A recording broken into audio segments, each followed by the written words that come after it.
Welcome to the Slop Farm. Enjoy the video. In this video, I will show you how to make delicious ramen using Yippee Noodles. First, let's get everything ready. You'll need 1 packet of Yippee Noodles, which typically includes the noodle block and 2 seasoning sachets. Make sure you have any extra toppings you love, like a soft-boiled egg or some chopped green onions. We'll start by boiling about 2 cups of water in a small pot on your stovetop. This quick preparation ensures a smooth cooking process.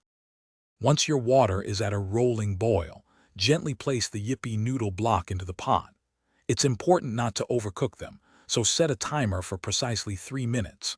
Stir the noodles occasionally with chopsticks or a fork to ensure they cook evenly and separate nicely. After 3 minutes, carefully drain most of the water, leaving just about 1/4 of a cup in the pot. This small amount of liquid will create a rich, flavorful broth. Now for the best part, adding the flavor. Open both seasoning packets that came with your Yippee noodles and pour them directly into the pot with the remaining water and noodles.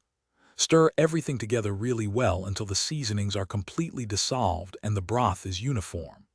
This is also the perfect moment to add any extra toppings you enjoy, like a perfectly soft-boiled egg, some fresh spring onions, or even a dash of chili oil for an extra kick. Your delicious Yippee ramen is now ready to be served. Carefully pour the noodles and flavorful broth into your favorite ramen bowl. For an extra touch, you can garnish it with a sprinkle of fresh cilantro, some toasted sesame seeds, or a tiny drizzle of sesame oil. Enjoy your warm, comforting bowl of homemade ramen right away. It's a quick, satisfying meal that's perfect for any time of day, taking less than 10 minutes to prepare. Thanks for watching. Consider subscribing if we helped you today.